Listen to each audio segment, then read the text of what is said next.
मुख्यमंत्री मनोहर लाल खट्टर शुक्रवार को फरीदाबाद पहुंचे। यहां उन्होंने सेक्टर 12 के HSBP के कन्वेंशन हॉल में आयोजित new technology for treatment of liquid और सॉलिड वेस्ट विषय पर आयोजित सेमिनार में शिरकत की।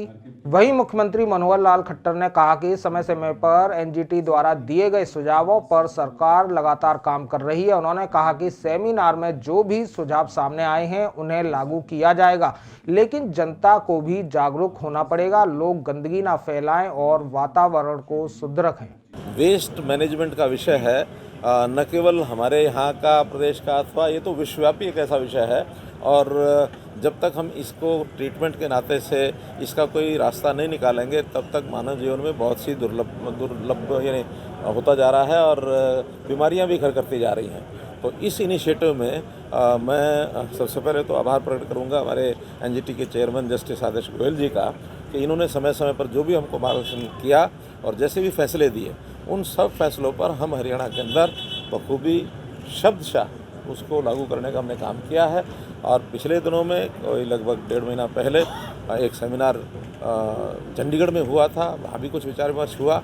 बाद में नई टेक्नोलॉजीज़ के ऊपर फिर से एक सेमिनार किया जाए फरीदाबाद तथा गुड़गांव में। आज वही जितने भी कंपनीज़ के लोग थे, एंटरप्रेन्योर्स इस नाते से, स्टेक होल्डर्स थे, उन सबको बुलाया गया था। खास करके जो छोटे प्रोजेक्ट की टेक्निक, उस पर प्रेजेंटेशंस हुई हैं, कई कंपनीज ने दी हैं। और हमने भी, हमारे अधिकारियों ने या जो विशेषज्ञ हैं उन्होंने मिल करके विचार किया कि इनको रूट लेवल पर इस समस्या को ख़त्म करने के लिए, चाहे वो सॉलिड वेस्ट मैनेजमेंट है अथवा लिक्विड वेस्ट मैनेजमेंट है, इनके प्रोजेक्ट्स को लागू किया जाए, जनता में अवेयरनेस लाई जाए। इसके प्रोग्राम आगे चल के बनेंगे। इस समस्या को सब मिल करके जनता के साथ, ये कोई पॉलिटिकल इशू नहीं है, लेकिन जनता के भलाई के लिए लोगों की एक सिविक सेंस अच्छी बने कि हम गंदगी फैलाएं नहीं। और जो गंदगी फैलती है, क्योंकि गंदगी तो पैदा तो होगी, पैदा होने के बाद उसको ठीक से मैनेज करना, ये हमारा मुख्य विषय आज के सेमिनार का था। बहुत अच्छा सेमिनार हुआ। जहाँ तक चिंता की बात है, मैं बिल्कुल इस बात से सहमत हूँ कि इसको हमको ज़मीन पर पहले भी कर रहे हैं और आगे गति बढ़ानी पड़ेगी, क्योंकि काम अभी करना बहुत शेष है। किया भी बहुत है, लेकिन करना बहुत शेष है।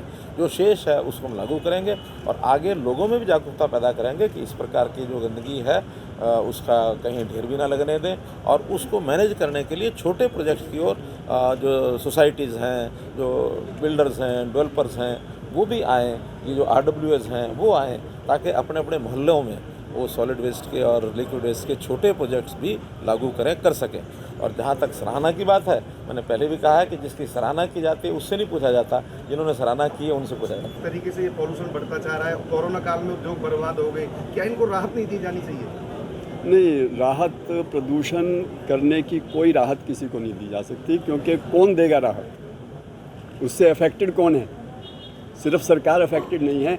मान लीजिए आप प्रदूषण कर रहे हैं और दूसरे की सेहत खराब हो रही है, उसके फेफड़े खराब हो रहे हैं, तो आपको राहत दी जा सकती है? आप बताइए, कौन से कानून में आपको ये राइट दिया जा सकता है कि दूसरों के फेफड़े खराब करो? क्योंकि वो ज़्यादा कर रहा है इसलिए थोड़ा सा मैं भी करूँगा, ये थोड़ी बात है।